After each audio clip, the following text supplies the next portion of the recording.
چیه هم باشه کسی ندیده؟ دیگه نباشه نکشید. یعنی این دلدرد داره، چیزی که شما درست کردی دلدرد نداره. فعلا معتقدم زیادش ولی خب ما آشپزی عرفان داداش چند تا ایکس داشتیم. به دنیای هیجان انگیز شف خوش اومدید. اینجا قرار ترکیبی از آشپزی، صدایی میده چقدر روغن ریخت، پرسش و پاسخ، پسر بودن؟ هیجان و تجربه. این 115 رو در میشه. هر قسمت یک شرکت کننده خانوم و یک شرکت کننده آقا باید فقط تو 10 دقیقه یه املت خوشمزه درست کنن. داستان به همینجا ختم نمیشه. همزمان باید به سوالای رقیبشون هم جواب بدن. داورا یکی خانوم و یکی آقا بر اساس 3 معیار امتیاز میدن. رقابت پر از خنده، استرس، خلاقیت و لحظه‌های غیر قابل پیش‌بینی. سلام رفقا، خیلی خوش اومدید به چنل خودتون. من حسن متهم اینجاییم تا با هم دیگه قسمت دوم برنامه شف رو ببینیم. دعوت میکنم از داورای عزیزمون. داور اول علی حقیقت هستم، مربی فیتنس.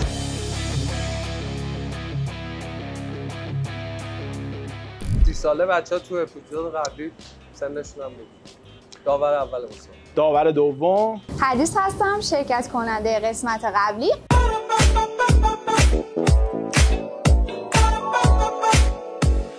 قراره توی این قسمت داور باشم. همون شرکت کننده ای که گفت که من تسلط 10 از 10 دارم و حذف شد.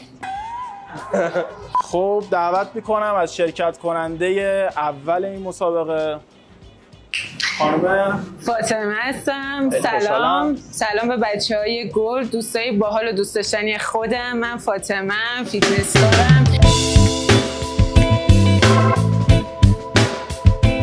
امروز اومدیم اینجا که کلی اتفاقای باحال و هیجان انگیز رقم بزنیم. اگه دوست داریم بدونین که اینجا قراره چه اتفاقی بیفته، پس تا آخر ویدیو با ما باشید. فاطمه فکر میکنی که از 1 داده تو تسلط املت به خودت چند میدی؟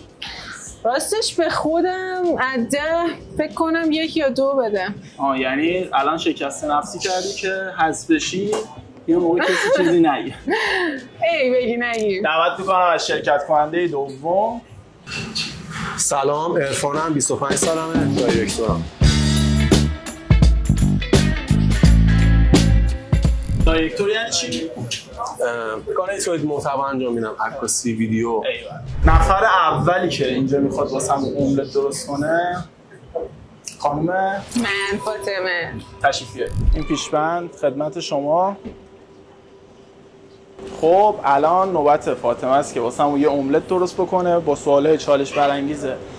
عرفان همونطوری که توی اپیزود قبلی دیدی 10 دقیقه فرصت داره تا بهمون یه املت خوشمزه تحویل بده. فکر نکنم ولی خب با شمارش 3 2 1 من استارت میکنه. 3 2 1. خب یکی از بدترین سوتیایی که دادی چی بوده؟ سوتی؟ آره. نمیدونم. الان میگه دخترها که سوتی نمیدن، فقط سوتی میگیرن. نمیدن. فکر نکنم شما سوتی ندید. آره مگه میشه؟ از این سوالم میگذرم.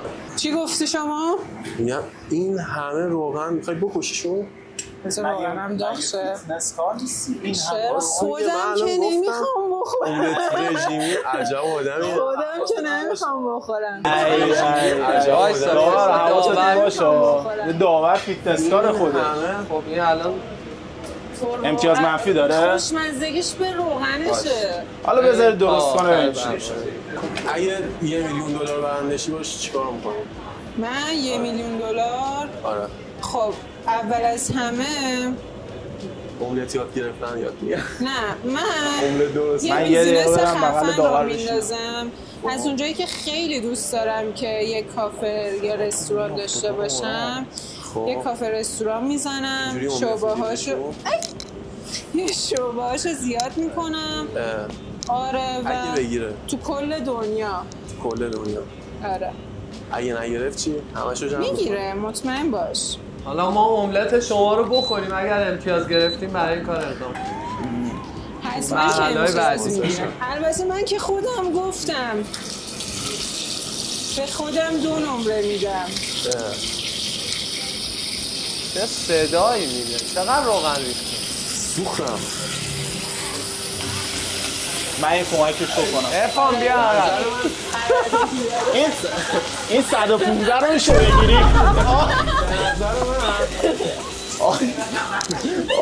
بچه سوختم.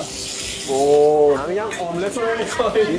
فقط میشه سالم رو از اینجا بیاییم من میگم سر برنامه چون سالم نمیدونی. بچه یه نکته بهتون بگم. گازش مشکل داره. نه گازش مشکل نداره. این باید رو 300 باشه. نمیتونن درست کنم میگن گاز مشکل داره. آخه کی تو املت زردچوبه میریزه؟ دیگه سلیقه‌ایه دیگه. میشه زردچوبه داریم. به نظر من پیشنهاد میکنم فقط بو کنیم. میخوام ببینم اون خانومی که تو اپیزود قبلی املت درست کرد یه نظر بده ببینیم چجوری شده. باش یه چند دقیقه قبوله. رو بشکن. اگه با یه آدم معروف بخوای دیت بریم اون آدم کیه؟ اینو کم کنین لطفاً. من دوست دارم با کریستیانو رونالدو دیت برم. البته به خاطر اینکه الگوی زندگیمه توی داشتن دیسیپلین. ایوالله خوش آمد. بله. در حال هر کسی آرزو. اگه 24 ساعت پسر بشی چی کار میکنی؟ اگه 24 ساعت پسر بودم آره. ببین تایمش خیلی کمه. یعنی تو 24 ساعت کارتون را ببین نمیفته. واقعا پسر بودن سخته. من الان خودم دارم نگاه میکنم حالا اطرافیانم و جامعه رو شرایطی که حالا هست رو. پسر بودن واقعا سخته. اینکه بخوای برای زندگی زحمت بکشی، آینده رو بسازی، آینده یه خانواده رو بخوای تامین کنی. من ترجیح میدم نشم. واقعا راست خوش آمد. چون سخته واقعا. من نمیتونم. اولویتت خودت باید باشی، خانوادت باید باشی، حالا اون پارتنری که در آینده داری، هزینه‌های خودت، هزینه‌های خانواده، هزینه‌های یک سری از پسرها هستن مسئولیت یه خانواده رو دوششونه و من واقعا برام سخته که بخوام حتی 24 ساعت پسر باشم. با اینکه خودم دخترم و دارم کار میکنم مستقلم، ولی بازم میگم دختر با پسر خیلی فرق میکنه جایگاهش. دم پسرمون که دارن توی مملکت زحمت میکشن گرم. اصلا نظر من املت خوبی داره درست میکنه. داورا نمیخوام بیان یه سرک بکشن ببینن از چه قراره. خوبه. من خوش آمد. چطور شده؟ خب اونم یه جور املت حساب میشه. حقیقتش احساس میکنم کمه ولی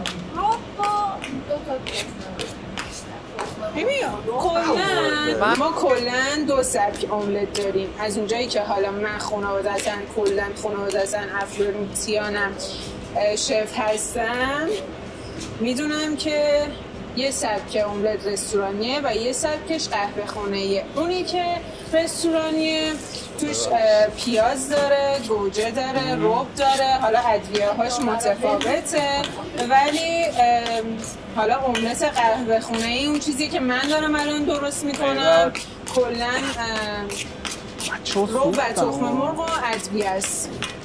شما چند بار قهوه خونه رفتی املت خوبه؟ هرگز نرفتم. چیز ولی از دور دیده. الان فکر کنم 70%ش آماده شد. بچه‌ها چقدر وقت داره؟ من میخوام آخه تزیینش هم بکنم. 3 دقیقه؟ 3 دقیقه من مونده. سوختم داشتم دستم از دست میدادم. 3 دقیقه مونده ولی سوالای عرفان هنوز مونده. شما سوالات تو بپرس. من سوالا میپرسم. من میشینم منتظر. ای جان بس نیست اصلا. یکی از بدترین سوتیایی که موقع آشپزی دادی، یه چیزی رو خراب کردی که نشه خورد حتی. من معمولا تو خونه آشپزی نمی‌کنم مگه اینکه بخوام فیله درست کنم، سالادی درست کنم. فقط توی قهوه خونه. اگر که سوتی هم باشه کسی ندیده. از اونجایی هم که مغزم مثل ماهی میمونه خودم هم یادم نیست. یعنی حافظتون کوتاه مدت. من 5 ثانیه قبلمون یادم نمیاد. بله. خب اگه یه اعتراف رو بخوای بکنی که دوست نداری بکنی بیا اینجا هم چیه اون اعتراف؟ چه اعترافی بکنم؟ خیلی چالش برانگیز شده. و این سوال از من نپرس، چون من پرسیدم. خیلی چیز میشه. یه اعتراف بکنم؟ آره یه اعتراف بکنم. این شغلت گفتی چیه عرفان؟ دایرکتورم. آها دایرکتور. نسبت به شغلت سوالای خوبی داری می‌پرسی. دارم هنوز فکر میکنم جوابی ولی این تیر آخر بود، سوال آخرم بود. چه موضوعی منظورت اعتراف بکنم؟ هر چیزی که فکر می‌کنی الان می‌تونی بهم جوابشو بدی. من واقعا املت دوست ندارم. اصلا هم غذام خوب نیست. من بابام سرآشپزه، داداشم سرآشپزه. داورا درخواست بازبینی تایم. یک دقیقه زمان باقی مونده واسه درست کردن املت قهوه خونه‌ای. فاطمه و قهوه خونه‌ای. ولی به نظر من خوب شده. من مشتیه دیگه، پر روغن و پر رب و به نظر من میتونید بخورید و زنده بمونید. خب من تموم شدم. این تو قسمت تزیین این چندمین باری که داری املت درست میکنی؟ فکر میکنم دومین باره. یه بار برای فکر کنم نمک و ادویه. بعد یه سوال دارم، شما یه ورزشکار فیتنسکار نیستی؟ بله. خب معمولا میگن اینایی که فیتنسکارن یا بدن سازن یا اصلا به لایف استایل خودشون اهمیت میدن 70-80% بدنشون تو آشپزخونه درست میشه. شما چجوری غذا درست نمی‌کنید ولی خب رشته فیتنس و ورزش خودتون هم پیش میبرید؟ او ببین چه دیزاینی کرد. من که میگم من آشپزی زیاد نمی‌کنم، بیشتر همون فیله سالادی چیزی بخورم. این مزه‌شو نمیدونم چجوریه ولی دیزاینش تا الان داره خوبه. ولی من حس می‌کنم امتیاز بیشتری میگیرم. تو اسم اون امتیاز بیشتری میگیری؟ من بیشتر میگیرم. تموم. دیزاینش انجام بده. این 10 دقیقه فاطمه به پایان رسید. الان وقت تست املت فاطمه است با پنل داوری علی حقیقت حدیث و اینکه ببینیم چیکار کرده دیگه. بچه یه توضیح بدم طبق معمول روی تسلط موقع جواب دادن طعم و دیزاین داورا نمره میدن. داورا نمراتشون رو میندازن داخل ظرف. من مجموع نمرات رو میگم و کسی که املت خوشمزه تری درست کرده باشه و دیزاین بهتری داشته باشه و تسلط بهتری موقع درست کردن املت داشته باشه نمره بیشتری میگیره و مرحله بعدی با ماست. من اول از همه بو میکنم چون بوی غذا خیلی برام مهمتر از همه چیه. چطوره بوش؟ بوش که میگه بد نیست. حالا میریم سراغ مزه. دیزاینش چطوره؟ ببین دیزاینش وایب نیلوفر دریایی و حالا یکم هم خشن‌طوره. حالا نمیدونم پنجه دیزاینش رو تو دوربین نشون بده. گرگ پنجه این احتمالاً یه دایناسور بوده. این هنری ها میفهمن استراتژی دست مرده. آخه من نقاشم هستم. او مای گاد خیلی قشنگه و طراحیام نقاشیتون هم معلومه مثل غذاتون کاملا عالی. من حاضرم اسپانسر شم ولی دیگه نقاشی نکشید. بچه‌ها من لقمه اول خیلی کوچیک و کم برمی‌دارم چون احتمال دل درد زیاده. آها یعنی این دل درد داره چیزی که شما درست کردی دل درد نداره. فعلا من الان داورم. الان فعلا من داورم. الان بیمارستانم. بسم الله الرحمن الرحیم. خدایی واقعا دستپختش خوب بود. چطوره؟ ادویه بهش زدی؟ زردچوبه؟ نمک؟ مطمئن؟ من خودم حالا یه سوتی که دادم یادم رفت، حواسم عقب پرت شد، نتونستم فلفل رو بریزم توی رب که یه ذره تند بشه مزه دار بشه. برای من شیرینه. خب. در کل خوشمزه. داورمو تست کرد. میریم سراغ داور بعدی تست کنه و نمره من یه لقمه دیگه میخوام چون خیلی خوشمزه بود. چیکار کردی؟ مزه کره حیوانی میده. البته اینم بهتون بگم. چیکار کردی؟ خاطر روغنشه. روغنش حیوانی بوده. بفرمایید. یه کاری کردی چون این خانوم خیلی بد اخلاقه. ما عجیبه واسه اون تعریف میکنه از املت شما. به گارنیشش هم باید نمره بدیم. من یاد این طراحی کوریس میگن اینجوری میپاشن رو در و دیوار، یاد اونا میافتم. ولی بذارید تستش هم بکنم ببینم. شما تست نمی‌کنید نه؟ من نمیتونم تست کنم به خاطر اینکه فقط باید داور نظر بده. داور باید. بچه‌ها تا علی تست میکنه اینو بگم که زنگوله سابسکرایب رو بزنید تا ویدیوهای بعدی ما رو از دست ندید. هر اپیزود 2 تا از دوستانمون میان و آشپزی میکنن و با ما هم. چطور بود تا الان؟ مردی که پیاز نخوره کنسل. آهان داشتم اینو میگفتم یه ذره خیلی شیرینه به خاطر رب زیاد. آقا یه سوال، الان این پیاز داستانش چیه؟ مردی که پیاز بخورید دیگه، این ادا اصولا چیه؟ همه پیاز میخورن. یه سری شب بوی پیاز بعدشون میاد. خاصیت آنتی باکتریال داره. من خودم خیلی پیاز رو دوست دارم، یعنی با پیتزا هم پیاز میخورم، ولی لامصب طرف مقابلم یه جوریه که پیاز بخوره اذیت. یه نکته در مورد شیرینش بگم، رب شوری داره، من به خاطر همین نمک زیادی نزدم که اون مزهش حفظ بشه. اوکی قابل قبوله. من نمره‌هامون رو یادداشت کنم. از داورای عزیز میخوام که نمراتشون رو بنویسن، داخل سبد بذارن تا بریم سراغ آشپزی عرفان. الان وقتشه که عرفان واسم املت درست بکنه و فاطمه سوال کنه. اینجوری که بوش میاد فاطمه یه مقدار گیج شد موقع غذا درست کردنه. الان فکر کنم میخواد انتقام بگیره. خب اهل انتقام هم هست. با شمارش هم از 3 2 1 میگم 10 دقیقه شروع میشه. میگم تو این قسمت دیگه واقعا مطمئن میشیم دست پخته خانوما بهتره یا آقا؟ یعنی اگه عرفان ببره یعنی آقایون دست پختشون بهتره. این مسئولیت سنگین رو اندازید کردن. چون بندرم که اصلا داخل رقابت راه ندادن، چون دست پختم به حد بین‌المللی بود که دیگه گفتم رقیب نداره. خودشو معرفی کرد. فیتنس کارو یا تو آشپزخونه یا سر کارن یا دارن وزن میزنن. پس وقتی که تو آشپزخونه یعنی دستپختشون دستپخت خوبیه. خب با شماره 3 2 1 من 10 دقیقه‌مون شروع میشه و میریم سراغ آشپزی عرفان. 3 2 1 عرفان یه سوال، وقتی عصبی میشی دوست داری چی بخوری؟ هرس. اصلا 10 امتیاز مثبت داشت. آخه من خودم وقتی که دارم عصبانیم دوست دارم مثل شیرین بخورم، مثل بستنی، شکلات، غذا. دل شرقی یا غربی؟ دلیلش چیه عصبی میشی بخوری؟ قلبت میفته دیگه، حالت بد میشه، عصبی میشی. حواسش پرت. اگه میتونستی یه شخصیت کارتونی باشی چی میشدی؟ بتمن. چرا بتمن؟ به من میگم بتمن. بچه‌ها عرفان دستپختش درجه که میدین چرا؟ اصلا اجاق روشن نکرد. حواست نیست، حواسش پرچه روغن رو نریخت. کاش فقط روغن رو نمیدید، زیر اجاق خاموشه. بهت نداره. مهم ترکیبش. آقا اصلا اینا لم شاید آشپزیشون باشه. بذار من کمک بچه‌ها چرا من کمکش آب دارن میریزن توی مایتابه؟ آب کلا رو پخش کردن. آن فایر. هول نکن، حالا 10 دقیقه تایم داری.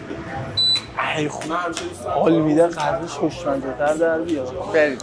خب نه باید همزمان اینم سوال بگم. منم جواب بدی. حدیث الان نمره میدی یه جوری نباید نمره بدی طرف یا خانوما رو بگیری یا آقایونا. چون اینجوری که گفتی من احساس می‌کنم طرف اینجوری که من احساس می‌کنم طرف یه دسته رو می‌خواد. حدیث بیا کنار. عادلانه نمره بده. اسکلت کار فعلا این. خب معتقدم زیادش خوبه. ولی خب ما آشپزی عرفان یه وسیله شخصی مورد علاقت رو به هم بگو که دوستش زنده شه. گوش نه اکسام میان ازش بیرون. چی؟ چی یه بار دیگه بگو.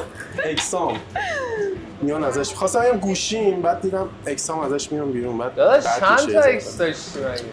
زیاد. میگه اکسام. پسر احساسی هستی آره؟ فکر نکنم. خب نه اینو الان فکر کنم. تجهیزات اینا هم مال ما بیشتر بوده. شما موقعی که نقاطی انتخاب بکنی این مورد رو نگو.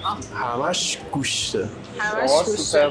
خب اینجا به من بگو که اگه میتونستی با هر کسی توی دنیا آشپزی کنی کیو انتخاب می‌کردی؟ قطعا شما رو انتخاب نمی‌کرد. چرا؟ بچه بودن رو بیکاری نمایشش رو نگاه می‌کردم. عالی بود. حالا چرا بود؟ نمایشه بود؟ چون دیگه نمایشه کنی قرآن نشون میداد. منم که همش رو حفظ بودم. این سامان گلی داستانش چیه؟ همه آشپز هست که همه باونه دین دین دین دین. چون اونی که اینجوری نمک حدوی میباشه نه چیه؟ اون نصرته. سوال وقتی داری؟ عرفان نمک رو ریختی؟ نه میتونی واسه همون به گونه نصرت بریزی؟ نه میریزه رو ساحلش. من دیروز ساحل زدم، الان ساحلم اونقدر قوی نیست، ولی خب ادامه برنامه داشتیم می‌پرسیدی. فکر می‌کنی فاطمه میبره یا من آشپزی عرفان رو دیدم، دوران خدمت با اون محدودیت‌ها یه چیز خفن درست کرده بود واقعا؟ به نظرم 10-0 حدیث رو میدن. جدی؟ حدیث این حدیث چرا مونده تو ذهن؟ آره عجیبه. خریده تکبودی هم من اعتراف میکنم. خب غذا تو دهنش موقعی که عطسه میکنه میپره تو بشقاب تو، میپره اصلا تو صورتت تو سمت تو. اینم غذای منم بخوره.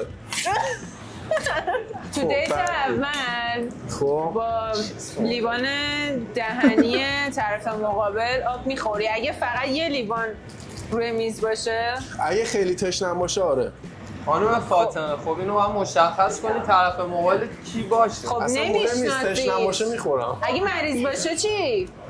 میخورم میرم بیمارستان. نه مریضی درونی. جدی چرا اینقدر پسر خاکی ان؟ یعنی اصلا تو یه پسر رو ببین نه سخت میگیره، نه مثلا میگه فلان.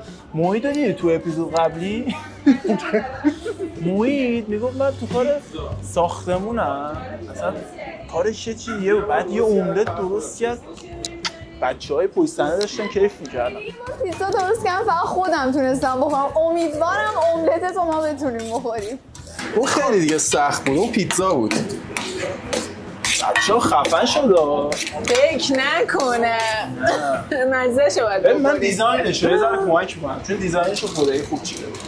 این چیه اون پایین؟ بابا بیار بالا این ببین ای شیطون ببین فاطمه، من داشتم تو دوربین نگاه می‌کردم، گوشه چشمی دیدم یه چیزایی میاره بالا. حالا یه برگ به چی می‌خندی؟ این داستان چیه؟ یه ذره حرارت میدی.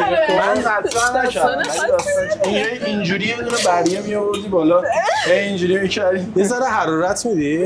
نکنه دستور پخت نوشته بودی توش؟ فکر نکنه. نه جدی. نه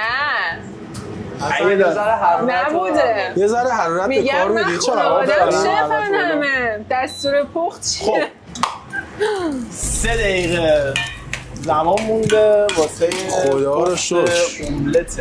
کلا 3 دقیقه تایم داری؟ شکایندش به نظر خوب بود، هم به سوالا جواب داد، هم املتش نسبتا خوب شده، دیزاینش میمونه، طعمی که داور رو باید تست کنن رو بهمون بگید. قیافش خوبه، حالا ببینیم مزهش چطوره. بعد ببین خیلی نامرده، موقعی که می‌خواست متریال به ما بگم تهیه بکنی، سوسیس گفت، پنیر گفت، همه چی گفت. یعنی البته این خلاقی همینجاست. شما یادت رفت یه استاد فن آخرش هم سبک املت پختن من با ایشون متفاوته. شما یه جوری شلنگ شما از روغن من ایراد گرفتی، پنیر ایشون چرا ایراد نمیگیری؟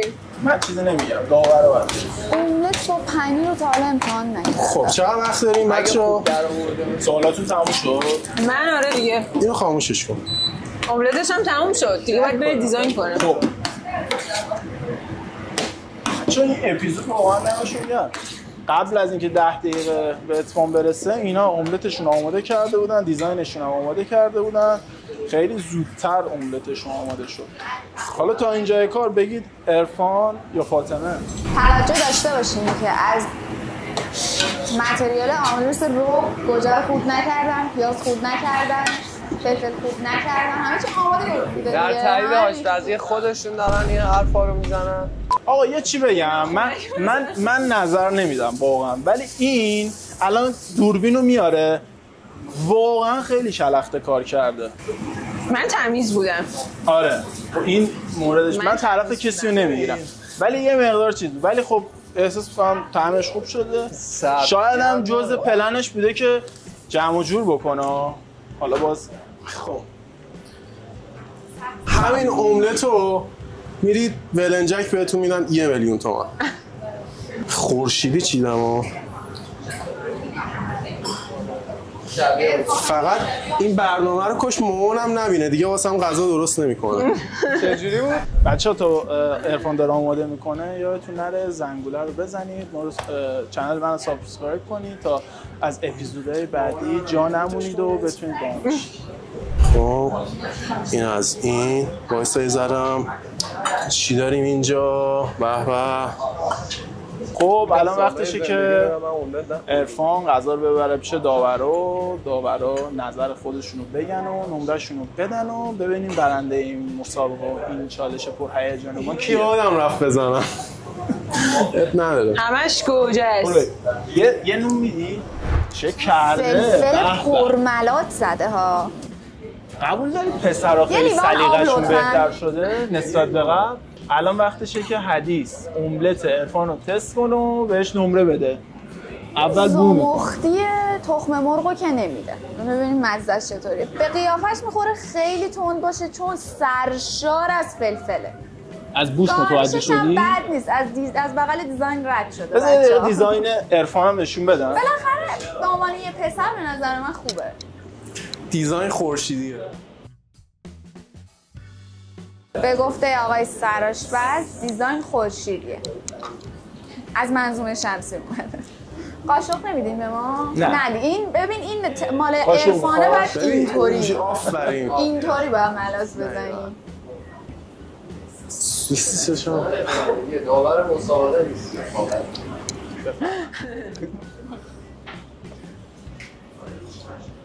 ببین چقدر لذت. من میخوام مزه این سوسیس همش گوشته. بود. خب الان وقتشه که حدیث هم داور اول کل نمره‌تون نخوردم باش. بچه‌ها من قبل اینکه اینو تست کنم یه نکته‌ای بگم. حسن جان برای این برنامه خیلی زحمت کشیده. ما هدفمون این بوده که این روزا یوتیوب و اینستاگرام خیلی دختر و پسرها روبروی هم قرار داده. هم زنا به آقایون نیاز دارن، هم آقایون به خانوما نیاز دارن و ما همه کنار هم باید تلاش کنیم برای بهتر کردن این جامعه‌ای که داریم. و به نوبه خودم که پسر هستم به نظرم پسرها الان روزای سختی رو دارن میگذرونن. حالا دخترانی هم داریم که دارن تلاش میکنن برای آیندهشون برسن به اهدافشون، ولی بیایید با هم رفیق‌تر باشیم، بیاین روزای بهتری رو بسازیم. اینقدر دیس و دیسبازی و اینکه کنسل و هیچ کس کنسل نیست. هر کسی که داره برای آیندهش، برای هدفاش، برای کار و اون چیزی که قراره بهش برسه تلاش میکنه آدمیه که موفقه باید ستایشش. نظر من این. حالا بریم تست کنیم. از اینکه علی به این نکته اشاره کرد واقعا یه دست داره و ممنونم ازش.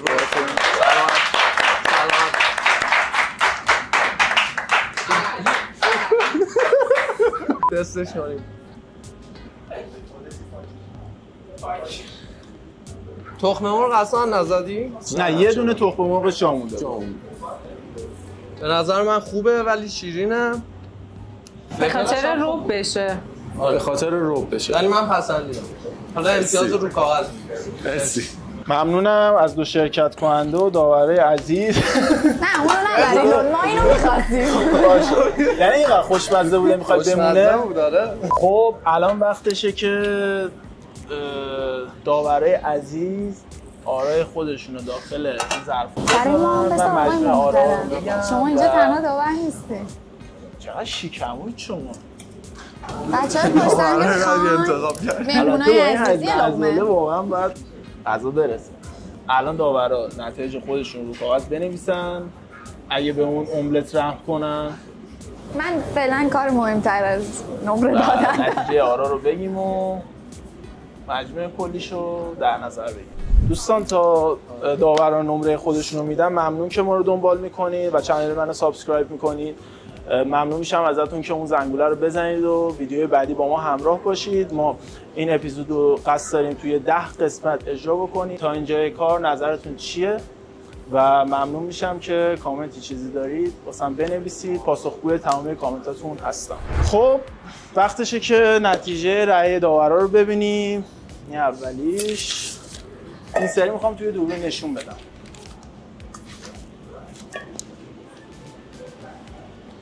این یکی دیگه از آرا. فاطمه 7، عرفان 8.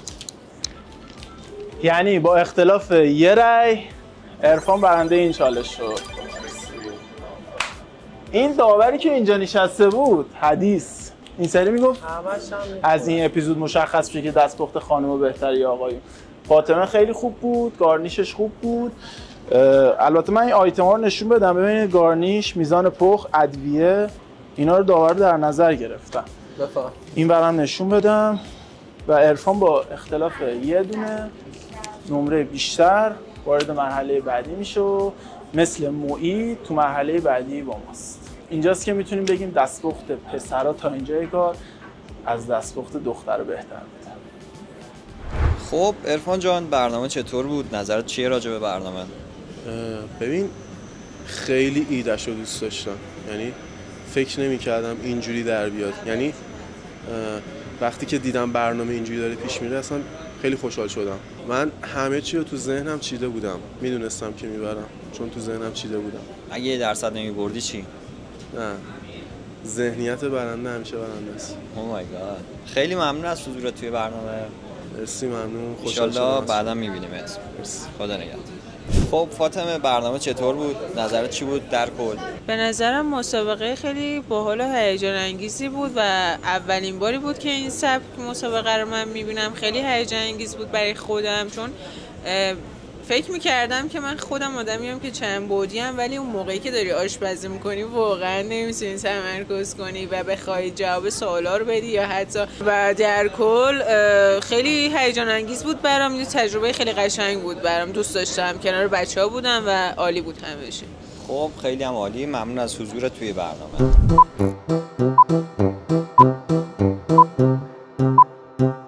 اینو من باید چجوری ببندم؟ فقط یه کمک کنید. خودم پیداش کردم.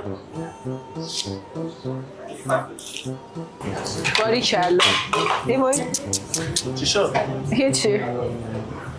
میخوای برداری این کاغذه نیفته.